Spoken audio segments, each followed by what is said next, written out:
ఇంటి భోజనమేరా. త్వరగా పెళ్లి చేసుకుంటే ఇలాంటి భోజనం రోజు తినొచ్చు. మనలో మనమాట. అక్కాయ్ నేను ఆ పని మీద ఉన్నాను. నువ్వు అదే పని మీద ఉంటావు కానీ వర్కౌట్ అవ్వాలి కదా. అమ్మాయి లక్షణంగా ఉంటుంది కాబట్టి లవ్ మ్యాటర్ లేట్ అవుతుందిరా. రేపు మాపు దిగిపోతులే.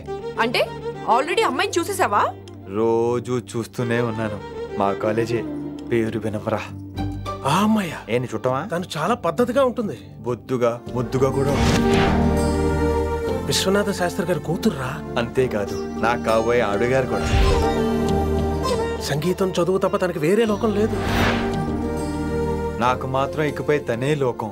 తన్ని స్టూడెంట్ రా. తప్పురా. హలో, నేను ప్రేమించినమే నా స్టూడెంట్ గా వచ్చింది తప్ప స్టూడెంట్ ని నేను ప్రేమించలేదు. అయినా నేను లెక్చరర్ ఏంట్రా? ఆ పెద్ద ఏదో పనాపు చెప్పాడు కాబట్టి ఇలా వచ్చాను. ఏం తప్పులేదు. ఈయన నన్ను కాలేజ్ లో ప్రేమించి పెళ్లి చేసుకున్నారు. నా ఫుల్ సపోర్ట్ నీకే. కుమ్మై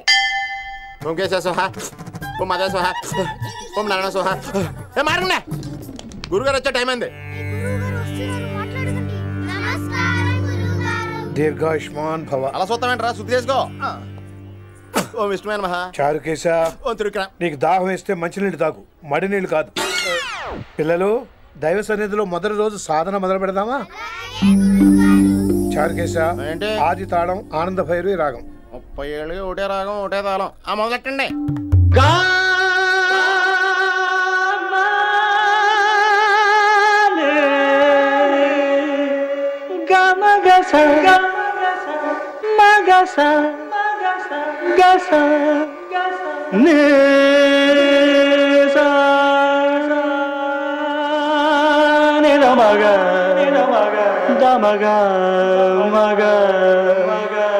సరే సరే గమగ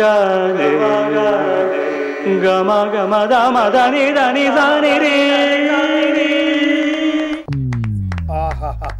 అద్భుతం. అయ్యో, వినేశారా?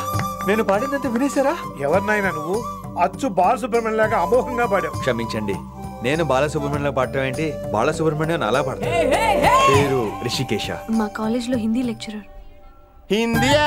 ఈడు బొందేం కాదా మామయ్య? ఈడు ఆల్రెడీ నా ట్రైన్ లో తగిలాడు. మన గురించి ఎన్నేసి మాట్లాడినాడో తెలుసా? ఎరా నారికేలా మహాడు. ఈయన ఆయన కాదేమోనండి. బాగా చెప్పారు. మీరు ఎవరిని చూసి ఎవరనుకున్నారు? హిందీ నా వృత్తి అయితే సంగీతం నా ప్రవృత్తి. మా తాతగారు శ్రీ శ్రీ సంగనబట్ల మాణిక్య శాస్త్రి గారు గొప్ప సంగీత విద్వాంసులు. చివరి రోజుల్లో నన్ను దగ్గరికి పిలిచి, ఒరే రిషికేశ, జీవితంలో కనీసం ఒక రోజైనా శ్రీ శ్రీ విశ్వనాథ శాస్త్రి గారి దగ్గర సంగీతం అభ్యసించు, అప్పుడే నీ జీవితానికి అర్థం పరమార్థం అని ఆ పరమాత్మలో కలిసిపోయాడు. ఆ విద్వాంసుని కలవటానికి ఇంతవరకు వచ్చాను. మహానుభావులు ఇక్కడే విశ్వనాథ శాస్త్రి గారు మా మాయ. ఈయన మావయ్య. ఏమిటిది? ఆశీర్వదించండి మావయ్య. మామయ్య ఏంటి మామయ్య? అదేంటి చారుకేశా? అని మావయ్య కాదా? నువ్వు నాకు అన్నయ్య కాదా? మావయ్య కనీసం ఒక్క రోజైనా. ఒక్క రోజు ఏమిటి నాయనా? నీకు ఎప్పుడు వీలైతే అప్పుడు వచ్చి నేర్చుకో. తాతగారు, విశ్వనాథ శాస్త్రి గారు నన్ను శిష్యుడికి అంగీకరించారు. తాతగారు పదండి, పని మొదలు పెడదాం. పాఠం మొదలు పెడదాం. రామ్మా. ఒరే చారుకేశా, నేను బాలసుబ్రహ్మణ్యంలో పాడటం ఏంట్రా? బాలసుబ్రహ్మణ్యమే పాడాడు. మా మామయ్య కామన్ సెన్స్, నీకు మ్యూజిక్ సెన్స్ లేదని నాకు తెలిసిరా. కంగారులో క్యాసెట్ కమిట్ అయిపోయారు. No Charukesha. yes Rishikesha. No Rishikesha. yes Charukesha. మాయా ఈడికి జుమ్మంది నాదం. నన్ను ఎప్పుడు నమ్మరు కదా మీరు. ఈడి పాడటం ఏంటి? వినండి.